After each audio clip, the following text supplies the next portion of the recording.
I don't know how you can have the feeling of your best dream coming true and your worst nightmare at the same time. But this first year of ARC implementation in our district has been something that I've wanted for 25 years. And I'll tell you a little bit about my story, and I'll tell you what we've done in our district. But then also speaking in front of 150 people with 2 cameras on me is my worst nightmare. So bear with me. Matt said that I am driving. I really need to acknowledge some people. We're taking up about 4 tables in this space right now. I get to be the spokesperson, but so many people have worked and helped me this year with this, and I just want to acknowledge that I have 13 elementary schools that I work with, 13 elementary schools in my district.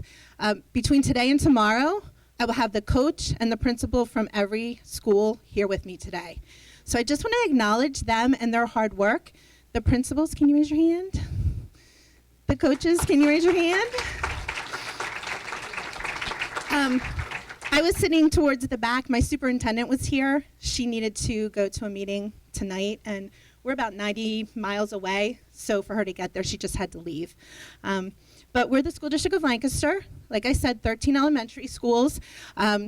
We are not the Lancaster that you see on the Amish Mafia show. We are an urban district with urban problems. So like Pam said, we don't have struggling readers. We have a district full of striving readers. And we want to do the best we can for our kids. So you'll see we have probably about 19% ELL. This year, 20% special ed. We have 38 languages represented. And you might have seen us on CNN a few months ago. We are the refugee capital of the United States. We're accepting more refugees than any other city. So if you know urban ed, you know the problems that we face. Probably 14, 15 years ago, I came to the district, and Mr. Hess could help me with this. I think we've had 9 superintendents over that time. He can name them very quickly.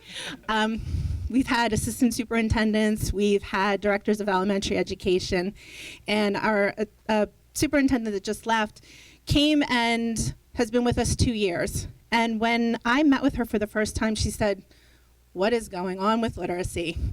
The year she arrived in our district was the year that Pennsylvania switched to the PA Common Core, and our PSSA state assessment changed. So while that might look okay, and I'll talk about that in a second, our PSSA scores went from, we were in the high 50s proficiency to about 40. And it was an emergency. So what were we going to do? Put this up here because it looks the best. This is our DIBELS data for K and 1 the last few years. But really what our problem that we found was we were doing this. We were following reading first. We could say we had this with fidelity. We were progress monitoring. We had intervention. But what did this tell us? So I know that some kindergartners can read a list that says VEB, BAP, CAP, whatever those CVZ patterns were and nonsense words. But I couldn't tell you were our kids engaged. I couldn't tell you how much they read. I couldn't tell you if they took a book home every night. So our problem was really about creating the culture of literacy again and getting that back, because we put a core program in place, we had interventions, we were doing this test, but we weren't getting the difference at the kid level. And so that's why we thought about solutions that we should put in place. And independent reading was not part of the literacy block. So who are the kids that got to read independently? The kids who finished their test first. Well, those were often the students that were the readers who were reading proficiently anyway. So now the readers are getting more time to read, and the striving readers aren't getting that set aside time. So that in lies, what is the solution we wanted to take in Lancaster? So here are my kids, here are my teachers. The way that we came to ARC, I have to tell you a little bit of a story. So probably 25 years ago, I was a 22-year-old second grade teacher in Philadelphia, and Jane's office was out of the old Stevens building. What street was that? On Spring Garden. And she was starting the 100-book challenge, and I was one of the teachers that worked on this with her that long ago. She has been one of the most influential people in teaching me how to teach reading, and I have kept that with me throughout my career. So 25 years later, I find myself as the curriculum supervisor of elementary in the school district of Lancaster, and my superintendent is saying, I need something that works, and I need something now, and what are we going to do? So in a meeting with her, I talked about the solutions that ARC provides. Particularly, we started with K-1. So what does an assessment look like? What does the reading engagement look like? What kind of training can we give to our teachers? And we're just in our first year of implementation. We're going to share some of our data with you, but this is what we wanted to see. We wanted independent reading in the lit block every day. We wanted students reading in the classroom every day. We wanted students reading at the home every day. We wanted to know what every single student's independent reading level was every day. And when things moved and changed, we wanted that to happen every day. And so I think that's kind of where the link began. So some things we wanted to share about our implementation is that we started this very slowly with just kindergarten and first grade this year. And there are a lot of pros to that. By only having 2 grades of teachers, we could really concentrate and think through all the issues in a district of 13 buildings.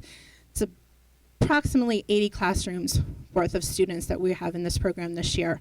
So that's also 80 teachers, plus their ELL support teachers, plus the learning support teachers, and they all needed to be trained. So many times across the years, teachers would say, I just don't know what to do next, and the ERLA provided that for us. So in thinking of our rollout, a few things happened. One, we asked for professional development across the entire year. So sometimes you get a new initiative, and you front load everything, and then no one talks to you about it again. And then you're left to figure it out. With this, what we did was we did an initial district-wide training for all of my K-1 teachers, and we did 2 coaching days by the end of September. We have 11 days per school across the year, 1 per month except for standardized testing month. Our teachers are saying to us, they know someone's always coming back. They know that someone's always going to work with them, and that this is not a once and done thing. This is our life now. This is our students' life now. Second thing that we did was build consensus in the community. So our school board has really been a champion of this for us. 2 of our school board members have been out visiting schools. They are talking about this. They know the language. They're able to say as much as any of us about what's going on in our K-1. And we haven't forgotten the leadership or the coaches. So in addition to everything that we've done for our teachers, we have monthly meetings with the principals. We share data. We're always talking about ARC. I'm always saying all ARC all the time at our district, asking for more time so that we can share all of the ideas that we have in our 13 buildings. ARC provided us with 7 coaches. So Matt is our executive coach, and then we have 6 other coaches. Sarah's here, Judith, Stacy, Laura, and Jen. And Sandy. Oh, and Sandy, I forgot Sandy. And they meet with our schools, but then we take their expertise and share it among all of our buildings. Just yesterday? Yeah, it was yesterday. Matt also comes out and meets with our literacy coaches once a month. And again, can you guys raise your hands? They're the ones driving this. They are really the ones driving this. Absolutely, and they deserve every bit of applause that you're giving them. And me too. I deserve a little bit of the applause that you just gave to them. I'm just kidding. But let me talk about days of PD, right? 10 days of PD over the course of the year, not that many when you really want to change a culture and turn striving readers into those thriving readers that are above grade level readers. However, it's because of that training. It's because we're able to train the literacy coaches that go back to the building where we can spend a little less time in between visits, because that's 14, 15 people that are sponges. And we meet once a month and they say, what can I do next? What can I take into my building? Wait, what are you doing that I could be doing? What did your ARC coach tell you? So these are not just like, let's talk about how to use the ERLA again. These are idea shares. It's data digging. This is looking deeper into data so that you can then practice that same piece with your teachers back at the school. So that's how we were really able to make 11 days stretch over to the whole year. My final day of PD is next week. In that building. And how often do you get to be back in the building in the third to final week of the school year? And it's because of the work of those lit coaches. And this last piece here, we made it really personal. And this would be like probably the political answer, right? We went in there and shook the hands and kissed the babies. And don't mix those verbs up. We made sure that it wasn't just teachers opening a box of stuff saying, oh, well, here's my new stuff, but it was connected to a person. Jessica and I have been in every single building in that district, and Jessica's in the classrooms on a daily basis. Teachers don't see ARC without seeing a face, and it's the face of the students, it's the face of the lit coaches, it's the face of the school board who comes into that classroom. They've really taken ownership of this because we gave it a face. And if when people ask me, how can I make it really, how can my district do the same piece? I share all these 5 bullets, but I say you got to give it a face, you got to give it a name, you have to give someone something to love, because we don't love boxes. Right? We love books because it takes us to a place. We don't love a cardboard box, but I do love a face when I see that in my classroom. So this next slide says keeping score. And yes, we talked a little bit earlier that NCLB is walking its way away from us and S is coming in, but don't we all still look at data all the time? So school pace is the performance performance tracking system with ARC, and Performance Tracker through eSchool is the system that we use, and we are on this constantly. There was a teacher, one of our first grade teachers in October, that I could see was going on school pace every day, but multiple times a day after just our first month of implementation, she had 250 logins after the first month, because we're always just looking at data. We're looking at how can we capture notes and capture performance for our students. And then we're sharing it, like Matt said, at the literacy coach meetings with the principals every month. My superintendent is on it. If you have school pace and you can click where then you're getting updates every day, she's looking at it and talking to me about it every day. So here's some of our data. In this first year, we've been measuring reading engagement as a way to see how we've been adding to our culture of literacy. And this is today's data, so this is real time. We are at 87% of our kindergarten and first graders rated as a 4. And that's 1,571 students out of 1,863, I think. But how did you define engaged? How did you define engaged? How do you know? We defined it by if students could name an author that they have as a favorite author, and some anecdotal data about how students are acting, reading, performing, learning, speaking, listening, engaging during the reading workshop. Right, we use a 4-point rubric in most of our literacy labs to gauge the engagement of students.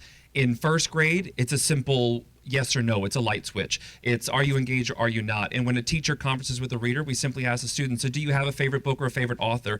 And the kid says, nah, not engaged. If the kid says, yeah, that book you just read, not engaged. If a kid says, oh, I love Amelia Bedelia, engaged. And I realize that there's pros and cons to that system, but that's what we use at the beginning of the year. That's what we use at the end of the year. We've watched as this number started in the 40s, sat in the 60s for a while, over the past month has been jumping up into the 80s. And just because I see about how much time we have left, I want to make sure that we can share these last 2 pieces of data. We're able to every day with moments notice share the growth in the district. As of right now, 13 schools in Lancaster, all of them are ahead of target. And you can see that 10 of them are actually already at a year's growth, which is awesome. Still some weeks left in the school year. And when we look at the individual schools, we can see where are the levels of our students. We could see we have all these students here in Lancaster.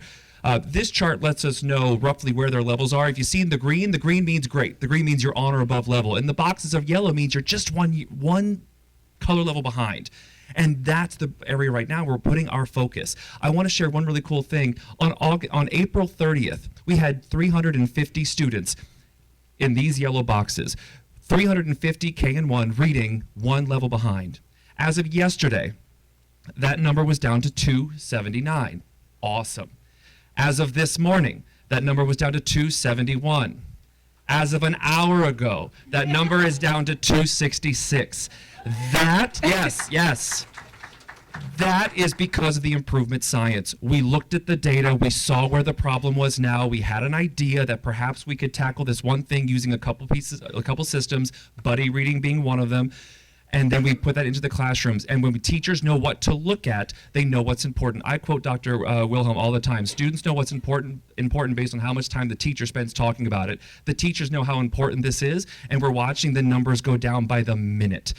So it's really exciting to see what's happening in Lancaster. I hope that some of this has been helpful. We have a whole bunch of Lancaster people here, so find them on their badges and ask them questions. We are currently looking and shopping for ideas for engaging home coaches. So if you have any things that have worked in your districts on how you've gotten parents involved and communities involved, share them to anyone that says Lancaster on a badge. And to kind of sum this all up so that we can move on to the next topic, this is only possible with the community. It really does take this entire community, and people have been coming on in droves.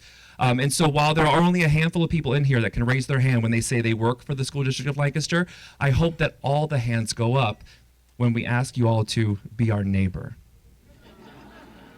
Right?